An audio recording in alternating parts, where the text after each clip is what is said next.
নমস্কাৰ বন্ধুসকল, পুনৰবাৰ লৈ আহিছোঁ 11টা আচৰিত আৰু আমেজিং ফেক্ট।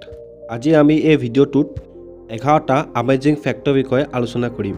যেনে এই পৃথিৱীৰ আটাইতকৈ বেছি ঝাল লগা জলকীয়াটোৰ নাম কি, বা চৰাইবিলাকে যেতিয়া ইলেক্ট্ৰিকেল টাৱাৰত বহে তেতিয়া সিহঁতক কাৰেণ্ট কিয় নামাৰে, আৰু কোনটো পাচলি মতা আৰু মাইকী থাকে, লগতে ভাৰতৰ বাহিৰে আৰু কোনখন দেশত ৰাষ্ট্ৰীয় ভাষা হিন্দী হয়, আৰু বহুতো আমেজিং ফেক্টৰ বিষয়ে জানিবলৈ তোমালোকে ভিডিঅ'টো শেষলৈকে চাবা। কিন্তু ভিডিঅ'টো আৰম্ভ কৰাৰ আগতে আমি আমাৰ এই ইউটিউব চেনেলৰ ইন্ট্ৰ'টো লগাই লওঁ।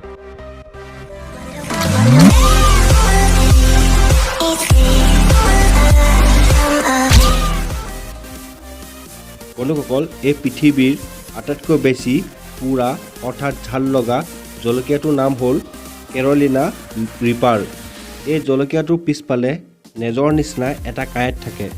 এই জলকীয়াটোৰ ইমানেই ঝাল আছে যে এক চেলেক মাৰিলেই গোটেই মুখৰ ভিতৰখন পুৰিব ধৰে। ইয়াৰ কাৰণে ইয়াক পৃথিৱীৰ আটাইতকৈ বেছি ঝাল থকা জলকীয়া বুলি কোৱা হয়। আৰু আমাৰ অসমত পোৱা ভোট জলকীয়া 7 নম্বৰত আছে। নম্বৰ 2। বন্ধুসকল, তোমালোকে পানীৰ ভিতৰত কিমান দেৰিলৈকে উশাহ নোলোৱাকৈ থাকিব পাৰিবা? কমচে কম 2 বা 3 মিনিট।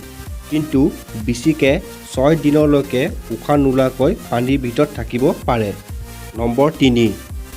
বন্ধুসকল, হীৰা অৰ্থাৎ ডায়মণ্ড আচলি নে নকলি পৰীক্ষা কৰাৰ এটা সহজ উপায় আছে। উপায়টো হৈছে এক্স-ৰে। হীৰাক এক্স-ৰে কৰোঁতে কেতিয়াও দেখা নাযায়। যদি দেখা পায় তেন্তে হীৰাটো নকলি, আৰু যদি দেখা নাযায় তেন্তে হীৰাটো আচলি হয়। 4 নম্বৰ। বন্ধুসকল, তোমালোকে গ্ৰেট ৱাল অফ চাইনাৰ কথা শুনিছা। ইয়াৰ দীঘলতা হৈছে 21,196 কিলোমিটাৰ। এই ৱালটো হৈছে পৃথিৱীৰ আটাইতকৈ দীঘল ৱাল। কিন্তু তোমালোকে জানানে পৃথিৱীৰ 2 নম্বৰ দীঘল ৱাল আমাৰ দেশ ভাৰতবৰ্ষত আছে। এই ৱালটো ৰাজস্থানৰ কুমগড়ত আছে। নম্বৰ 5। বন্ধুসকল, এটা পাচলি আছে কেপচিকাম, আৰু এই কেপচিকামক দেখি তোমালোকে ক'ব পাৰা যে কেপচিকামটো মতা নে মাইকী। কেপচিকাম উল্টা কৰি চাবা। যদি কেপচিকামৰ 3টা টিকাত আছে তেন্তে ই মতা, আৰু যদি 4টা টিকা আছে তেন্তে এই কেপচিকামটো মাইকী হয়। নম্বৰ 6। বন্ধুসকল, এই পৃথিৱীৰ সকলোতকৈ শক্তিশালী পাছপোৰ্টটো হৈছে জাপানৰ পাছপোৰ্ট।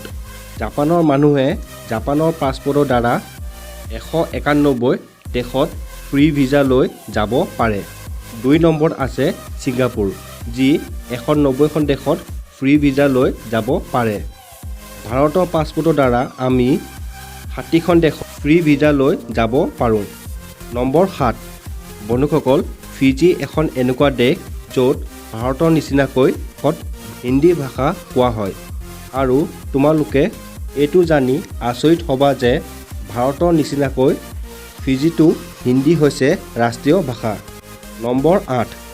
বন্ধুসকল, বুৰ্জ খালিফাৰ নাম বুৰ্জ খালিফা কিয় ৰখা হ'ল?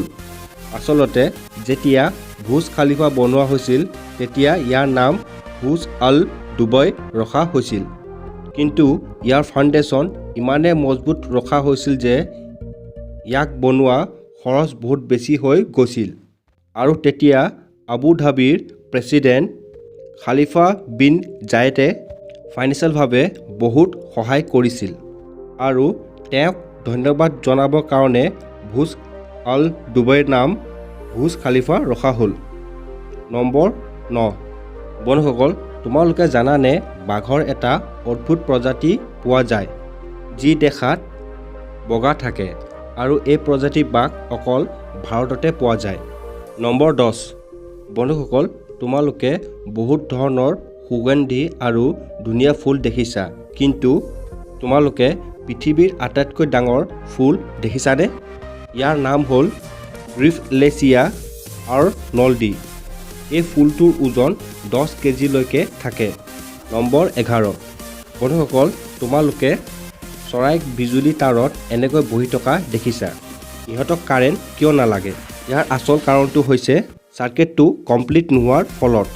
যিকোনো ইলেক্ট্ৰিকেল বস্তু চলাবৰ কাৰণে দুটা তাঁৰ দৰকাৰ হয়, যাক আমি ফেজ আৰু নিউট্ৰেল বা পজিটিভ আৰু নিগেটিভ বুলি কওঁ। ফেজ তাঁৰৰ পৰা বিজুলী আহে আৰু নিউট্ৰেল তাঁৰৰ পৰা বিজুলী পুনৰবাৰ গুচি যায় আৰু এই প্ৰক্ৰিয়াৰ ফলত চাৰ্কিটটো কমপ্লিট হৈ যায়।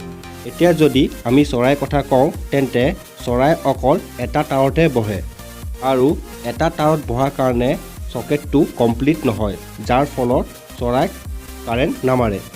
কিন্তু তোমালোকে মন কৰিবা, বাদুলি কাৰেণ্ট লাগি মৰে, কাৰণ সিহঁতে দুটা তাঁৰক ধৰি দিয়ে, যাৰ ফলত চকেটটো কমপ্লিট হৈ যায়, ফলত বাদুলিত কাৰেণ্ট লাগি মৰি যায়। চ' বন্ধুসকল, এই 11টা আমেজিং ফেক্টৰ বিষয়ে জানি তোমালোকক কেনেকুৱা লাগিল কমেণ্টত জনাবা আৰু ভিডিঅ'টো ভাল লাগিলে লাইক কৰি আমাৰ এই ইউটিউব চেনেলটো ছাবস্ক্ৰাইব কৰি দিবা। আকৌ এটা নতুন ভিডিঅ'ত লগ পোৱা আশাৰে ধন্যবাদ।